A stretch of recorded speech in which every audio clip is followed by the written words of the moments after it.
Merhaba.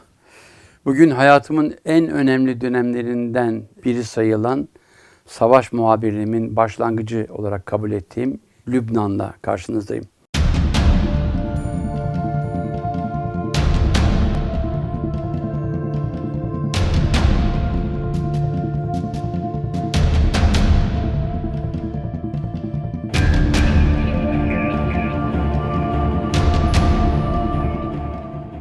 Bildiğiniz gibi Lübnan geçtiğimiz günlerde korkunç bir patlamayla gündeme geldi.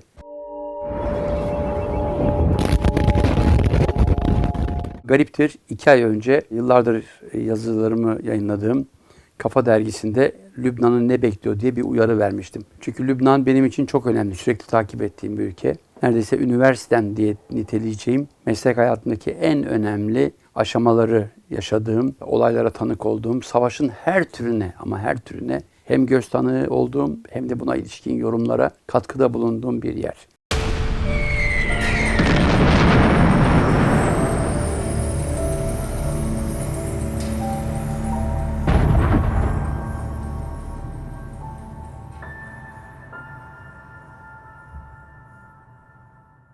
İlk tanışmam 1979'du Lübnan'la.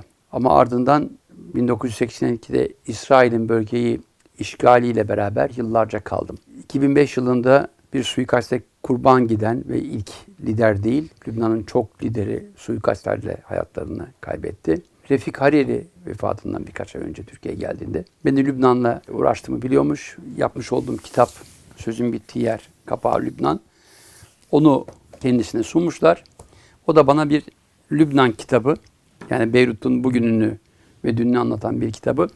Bir de dünyada uygarlığın ilk basamaklarından biri olarak kabul edilen Fenike döneminden kalma güzel bir hediye sunmuştu.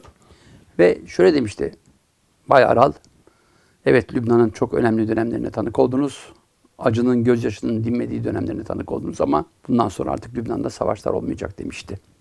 Birkaç ay sonra da yani 2005 yılında bir suikaste hayatını kaybetti. Korkunç bir patlamaydı. Üstelik bugün gündemde olan o patlamanın olduğu yere çok yakın bir yerde.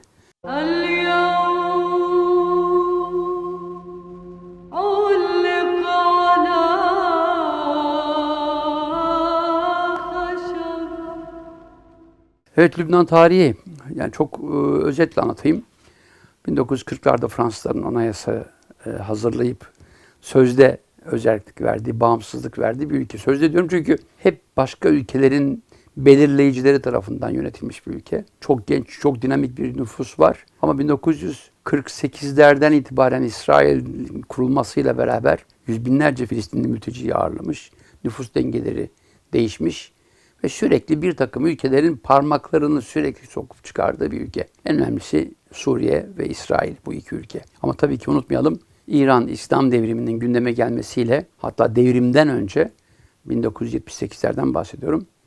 İran'ın da o döneme kadar, 1979'lara kadar hiç gündeme getirilmeyen Lübnan nüfusunun büyük bölümü olan Şiiler içindeki örgütlenmesiyle belirleyici konuma gelmesi. Yani 3 tane ülkeden bahsediyorum. Suriye her zaman Lübnan'ın sahibi olarak kendini niteledi. İsrail hep kendisine gelecek tehlikelerin çıkış yeri olarak tanımladı.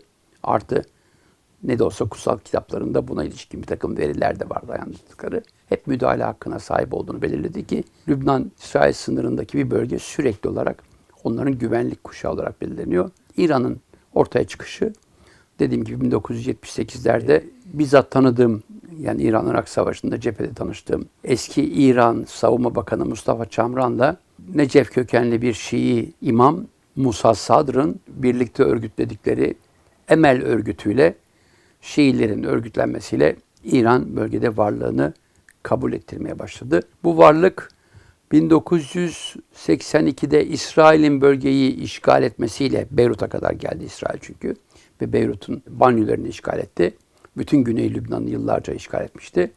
O süre içinde o Emel örgütü Filistinlilerle beraber İsrail'e karşı ciddi bir savaş verdi. Ardından tabii ki Filistinli savaşçıların ülkeyi terk etmesi, o 1982 Eylül'de yaşanan Sabra Şatila katliamı, bizzat İsraillerin Ariel Sharon'un yönetiminde Falancistlere yaptırtılan bir katliam bu. Hani 2000'e yakın sivil, yaşlı, bebek, kadının öldürüldüğü bir katliam. Ve onu izleyen dönemde Yasser Arafat'ın savaşlarla beraber ülkeyi terk etmesinden sonra tekrar ülkesine, yani Lübnan topraklarına dönüp Filistinlilerin direnişini başlatma kararını almasıyla tekrar başlayan savaş. Bu kez savaş Suriye ile Suriye'nin desteklediği Emel örgütü, Şii örgütü ve Filistinlerin savaşı.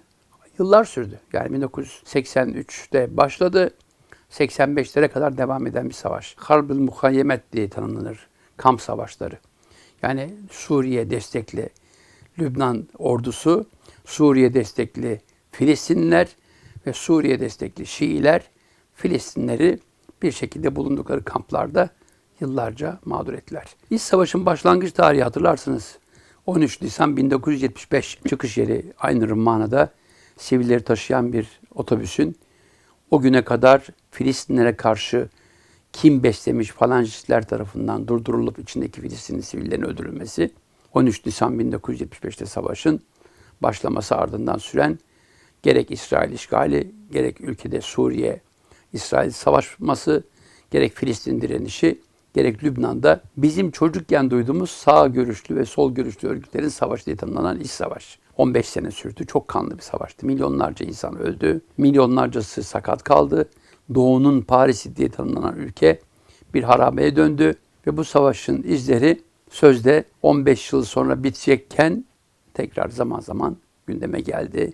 O küllerinden savaş tekrar canlandırıldı. Özellikle İsrail'in bu bölgede yapmış olduğu müdahalelerle.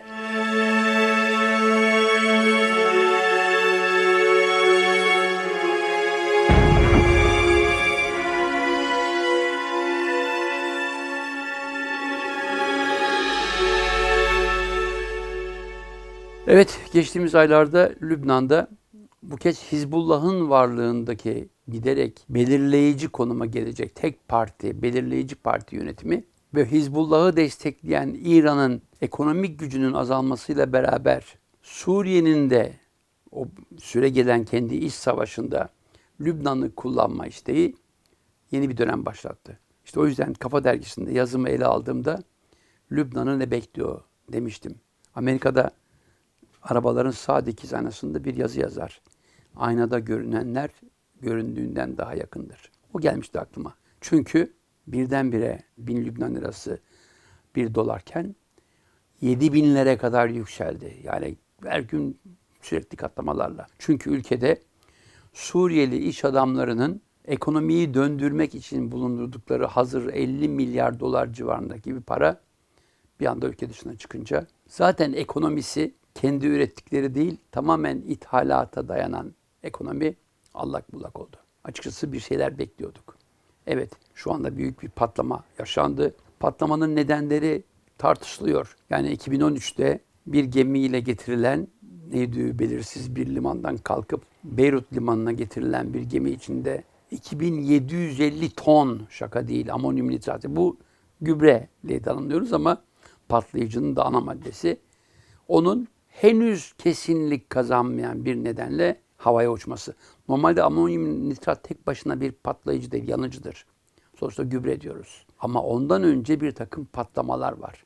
Bunlar hep soru işareti. Bunlar önümüzdeki günlerde ortaya çıkacak. Kimilerine göre İsrail İHA'larının o patlayıcıyı patlatan ateşlemeyi yaptığı söyleniyor. Kimilerine göre Hizbullah'ın depoladığı o patlayıcılar carengiz bir şekilde patladı. Kimileri de ülkede olmayan liyakat yüzünden işte oraya konmuş, krizde unutulmuş tonlarca amonyum nitratın basınç etkisiyle, sıcak etkisiyle patlaması. Bütün bunlar dediğim gibi ortaya çıkacak bir takım bilimsel verilerle aydınlanacak. Evet, şu anda Lübnan'da neler olacak herkes merak ediyor. Çünkü ülkenin güneyinde İsrail'in oluşturduğu Güney Lübnan kuşağında İsrail'in desteklediği bir takım paralı vekalet savaşı yapan Müslüman ve Hristiyan karışık bir paramiliter ordu var. Ülkenin büyük bölümü Hizbullah'ın 65 bin kişilik savaşçısıyla dolu. Bunlar özel eğitimli, yıllardan beri eğitim almış. Ülkede milyonu aşkın Filistinli,